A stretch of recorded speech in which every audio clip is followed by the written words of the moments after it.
Hi, I'm Dr. Russell Faust. I'm here with Senator Mallory McMorrow, who's here to get her second dose of her COVID-19 shot. Now, Senator, you're here to get your second COVID-19 dose, and you recently welcomed your first child into the world. Congratulations. Thank you very much. Yeah, 4.5 weeks ago, so we haven't gotten any sleep. Exactly. And don't expect any for the next 18 years or so. At this rate, probably 22 years. Right, yeah. We're expecting her to come back at some point. And you're nursing, you're breastfeeding. Yes. Good, thank you very much. Absolutely. Very good, healthy thing for your baby. Very good thing to do. So tell us about your decision to get vaccinated with the COVID-19 vaccine.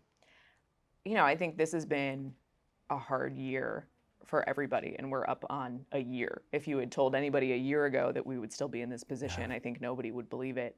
And I work in a place where we've had a lot of cases of COVID. We actually lost a House representative who passed away from COVID-19 right in the beginning, and we've seen people come in who were COVID positive. My staff has been working remotely since March, and I just heard these stories and the reports about how pregnant women are more susceptible to risks to pregnancy and to adverse health effects. And it was them and their fetus. Yes. Right, and their baby to be, and it totally changed my perspective being in person, face to face throughout the pandemic and worrying about it. So, you know, I think with anything, there's a fear of the unknown, but when I kind of weighed the options of, yes, this is something new, but also just the risks of not getting vaccinated were too great for not only myself, but my now daughter.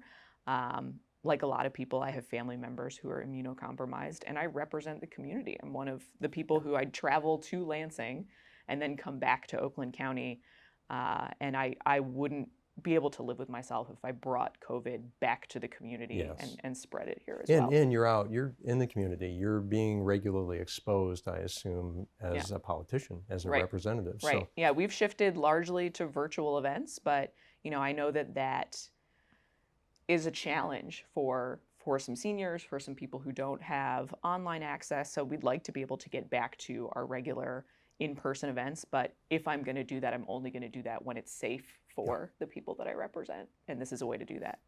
So let me ask, had you considered becoming vaccinated during pregnancy? I had. You know, I delivered on January 29th of this year, and a few months prior, when I was 8 months pregnant, there was a story of a young woman in Detroit who was 33 years old, who was a first-time mom, who was pregnant, no underlying health conditions. She contracted COVID-19, delivered early, and passed away before she ever got to hold her son. And that, you know, when I read that story in the Free Press, it really struck me in a way I didn't expect. So I shared her story on the floor, and you know, had the vaccine been more widely available when I was pregnant, it would have been an easy decision, because that would have been just disastrous. Yeah, that gets your attention. Yeah. There's many tragedies in the last year. Tell us what your experience was like getting your first dose. Any issues, any symptoms, any problems? The first dose, I didn't really have any issues. It felt just like getting a flu shot. I had a little bit of soreness, but I know, you know, I don't usually work out my left arm, but these days I'm doing a lot more rocking of a baby. So I'm sure this one will go easier than the last one, but it was painless, especially when you come a few days after pushing a human out of your body, getting a shot. It's all relative, isn't it? It's all relative. That's great. You know, I want to emphasize to those women who are pregnant and women who are considering becoming pregnant that I want to strongly urge them to get vaccinated if they're eligible, if they're invited, if they receive the call or the email. Just do it. Get vaccinated. Now, the American College of Obstetrics and Gynecology fully endorses both the Pfizer and Moderna vaccines, the mRNA vaccines, for pregnancy and for breastfeeding women. The Johnson & Johnson vaccine just became available this week. We're still waiting to hear from ACOG, the American College of Obstetrics and Gynecology. I said it. We're still waiting for their position statement. But right now, we're expecting a very similar safety profile to the first two vaccines. Everything that CDC has published, everything that we have from clinical trials suggested they're very similar safety profiles. But if you are invited, don't hesitate, get vaccinated. If you have questions, chat with your obstetrician or your healthcare provider so that you can make an informed decision.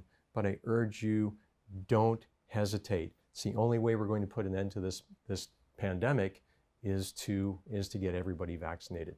It's completely safe for you. It's completely safe for your baby if you're nursing or breastfeeding.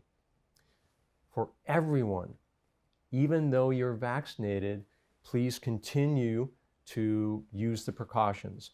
Wear a mask, distance at least 6 feet from others, avoid indoor gatherings of larger collections of people, and continue to wash your hands. Follow the CDC travel guidelines, follow the CDC quarantine guidelines, and any applicable workplace guidelines. You know, there's so much that we still don't know about potential transmission of the virus by those who are vaccinated. We're learning more every day. I wouldn't be surprised if those restrictions are lifted fairly soon, but continue to wear a mask, continue to distance. I want to thank Senator McMorrow for spending time with us, for sharing the experience with us. Thank you so much. Any other comments or anything else you'd like to share? Yeah, Dr. Faust, if I could tell you, just one of the things that was so reassuring to me was the more frontline healthcare workers, women who were pregnant, who I saw their stories of getting vaccinated and why they were getting vaccinated. And the more data that we've seen that, there are no adverse reactions. It's those women who have been working on the front lines throughout this entire pandemic who said very confidently that this is the right decision and I'm going to get vaccinated and I'm pregnant.